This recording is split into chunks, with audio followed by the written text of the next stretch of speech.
senador Marcos Duval, em live transmitida pelas redes sociais, relatou alguns fatos que serão levados à CPMI dos atos do dia 8 de janeiro, que investigará as ações e omissões, inclusive de membros do governo federal, que não têm sido investigados e muito menos responsabilizados, enquanto pessoas inocentes foram presas em massa.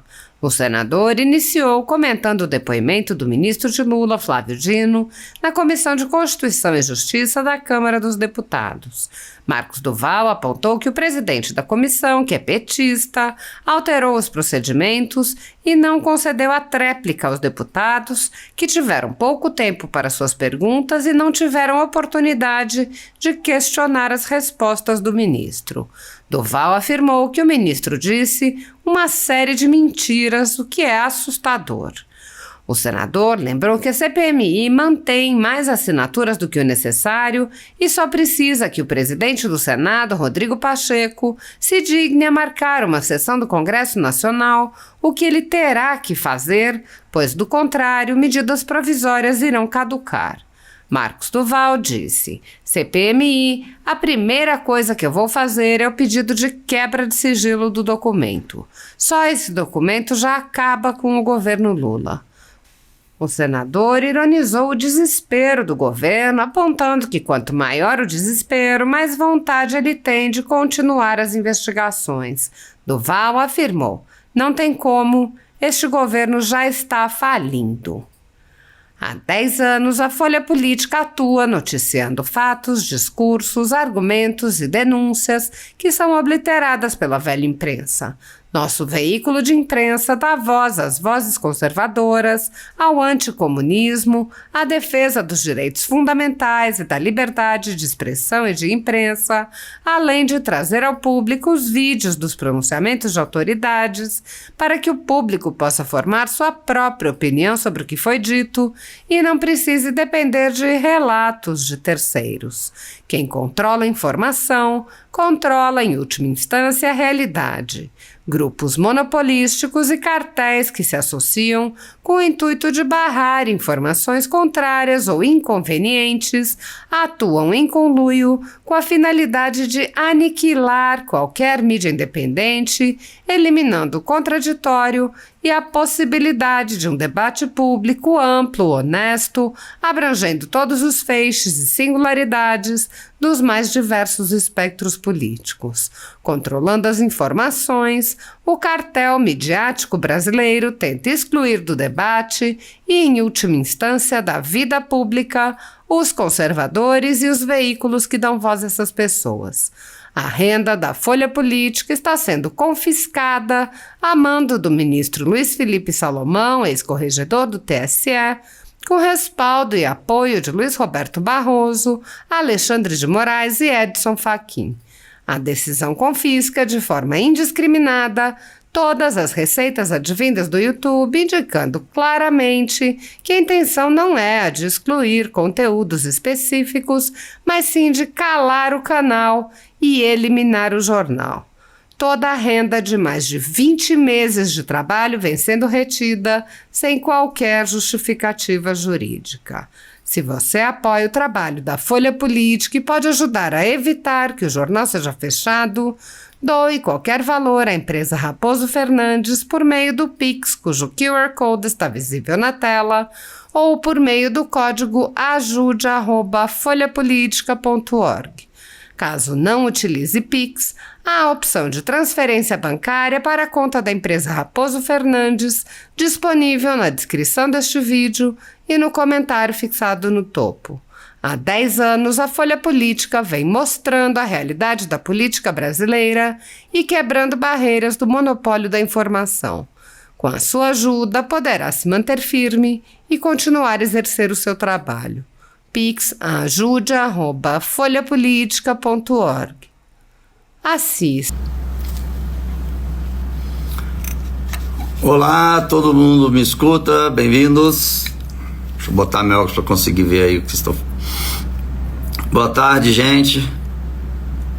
Uma palavrinha rápida para dar uma atualização para vocês. Obrigado pelo apoio aí, gente. Aí eu tava na Jovem Pan falando agora há pouco, acabou que a conexão tava horrível, e aí achei melhor sair, mas tava sendo muito bom o debate. José Rocha Júnior, obrigado, José, tá? Te agradeço. Então vamos lá, já passamos aí dos 1000 seguidores assistindo. Primeiro, acho que eu já comentei isso na outra live, sobre como é que foi o Dino lá na Câmara dos Deputados.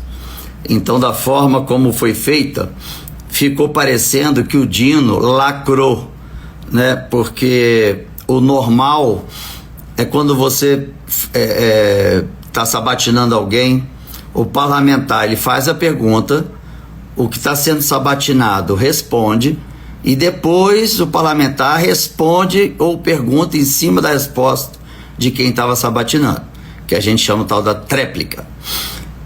Lá na Câmara dos Deputados, o presidente que estava conduzindo era do PT. Então o que ele fez? Fez com que os deputados fizessem as perguntas, o sabatinado, o ministro Dino, respondesse e pronto, acabou. Então, qualquer coisa que ele respondia de forma debochada, respondia de forma ignorante, mentindo, mas uma série de mentiras, assim, que é algo assustador. Eu nunca vi nem criança desobediente, tem aquelas crianças que são, né, mentindo tanto, coisa assim de psiquiatra, né, ir pro psiquiatra. Bom, a chegada também do Bolsonaro, estamos aí trabalhando para ver se ele pega a liderança, né, da direita para a gente seguir. A CPMI segue inabalada, esperando o dia da leitura. A CPI, ela foi arquivada a pedido do Aras, da PGR, e isso foi excelente. A CPI, que foi iniciada no Senado, as assinaturas, ela estava tendo uma adesão da base aliada do governo. Quando eu saquei que a base aliada do governo não estava combatendo a CPI, mas a CPMI, eu fui levantar as razões, e aí eu vi, porque no Senado a base aliada do governo forma a maioria. Então, fazendo a CPI pelo Senado, o governo ia ter controle. Olha só a malandragem.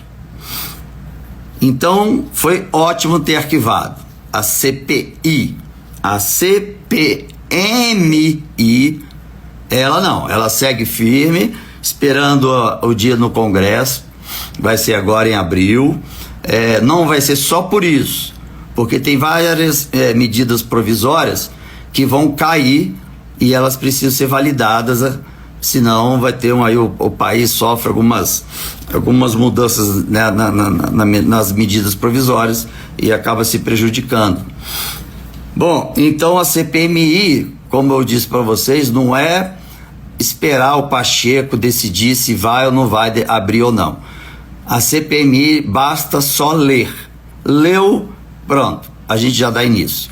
Dando início, primeira coisa que eu vou fazer é o pedido de quebra do sigilo do documento. Só esse documento, não precisa, vamos supor que não precisasse de mais nada, só esse documento já acaba com o governo do Lula, pra vocês terem ideia. Aqui, ó, olha o nível, vou virar a tela, mas olha o nível desse ministro que nós temos. E tem outra coisa, ele foi lá no Rio de Janeiro, na comunidade da Maré, para conversar com uma ONG. Aí eu pergunto, por que ele não levou a ministra que foi o ministério que foi criado só para lidar com as ONGs, com projetos sociais? Não entendi. Por que o ministério que foi criado só para isso não foi?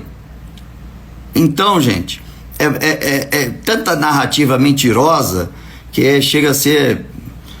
Parece que a gente está vivendo, assistindo um filme mexicano. Vou botar aqui, deixa eu virar a tela aqui para vocês escutarem. Peraí. Aí vem as versões fantasiosas. Que eu estava no ministério olhando. Não, eu não estava. E eu repito, eu vi da janela do Ministério da Justiça, eu vi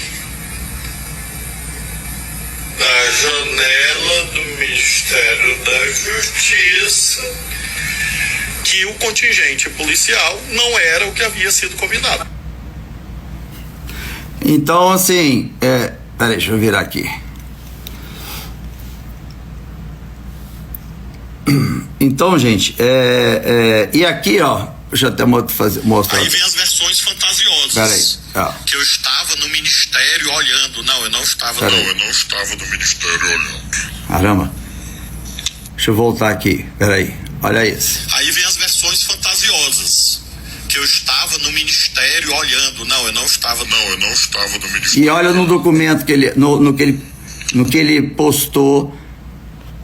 Olha o que ele postou no dia. Estou na sede do Ministério da Justiça. Está aqui o horário 15h43 do dia 8/1/2023. Flávio Dino. É inacreditável como esse ministro é mentiroso. Bom, isso só nos dá tranquilidade, porque ele mesmo já está se pegando as próprias mentiras. Então isso pra gente é excelente.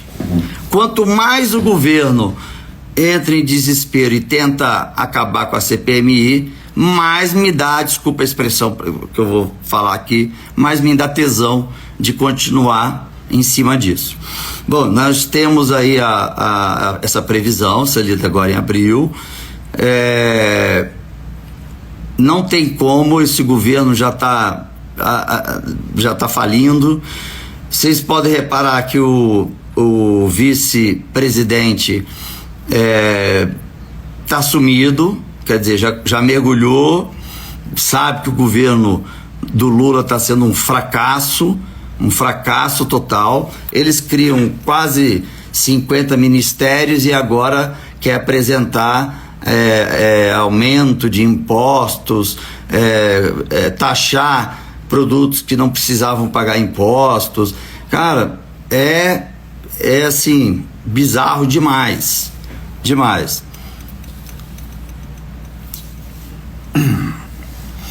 A questão do STF impeachment o Lula, muito provável, porque o ministro Alexandre de Moraes é muito próximo do vice-presidente, do Alckmin. Então eles já trabalharam junto. O Alckmin, quando governava São Paulo, o ministro Alexandre de Moraes era secretário de segurança do Alckmin. Então, eu tenho certeza que eles vão ficar quietos e deixar acontecer a queda do Lula. Mas aí, a queda do Lula não vai ser tão rápida, porque primeiro a gente precisa finalizar a CPMI, juntar todas as provas e dar início ao pedido de impeachment, porque vai ter tanto documento e tantas provas que é impossível não ter o processo de impeachment. Bom, o vice-presidente responde processo. Não, mas se na questão eleitoral, na justiça eleitoral, ele não está impedido, não tem problema nenhum ele assumir a presidência. Mas não tem como cair a chapa toda, né? Assim, é melhor do que como já está, né? Então, assim, qualquer coisa é melhor do que o Lula, né? Bom, o pessoal está perguntando aqui sobre o 3723, que é dos CACs. Esse governo praticamente está criminalizando os CACs. A fala do ministro de que metade dos CACs estão sendo fornecedores para o crime organizado, ele foi um inconsequente, um irresponsável de dizer isso. Então, temporariamente, é melhor não pautar o 3723, que se pautar vai cair. Caindo, não tem como apresentar de novo. Então é melhor ver na CPMI o cenário que está se formando, porque aí muito partido que hoje é a base do governo não tem jeito, vai picar a mula, porque, pessoal, aqui não tem essa honestidade, o fio do bigode, né? Deu a palavra e vai continuar. Não. Começou a ver, a CPMI começou a mostrar, comprovar o movimento criminal do presidente Lula, dos ministros, aí a base, os partidos que são na base aliada vão começar a pular fora. Aí a gente começa a ter força para pautar o 3723, que é para regulamentar sobre a questão dos CACs, tá? Gente, o que é interessantíssimo, que quando eu tô na rua, eu tô sendo abordado até de gente de esquerda que tá arrependido de ter votado no Lula. Se tivesse outra pessoa, tudo bem, mas que tá arrependido. Olha só, hein? E eu não tô tendo nenhuma represária quando eu ando na rua. Nenhuma. Zero. Pelo contrário, as pessoas estão chegando e agradecendo por eu estar mantendo aí a luta pela CPMI, porque desde o fato aconteceu dia 8, no dia 9, às 10 da manhã, eu estava dando uma coletiva já dizendo que os invasores foram treinados, dizendo que era responsabilidade do presidente, dos ministros. Então eu tô lá desde o dia 9 de janeiro falando de tudo que agora começou a surgir. O que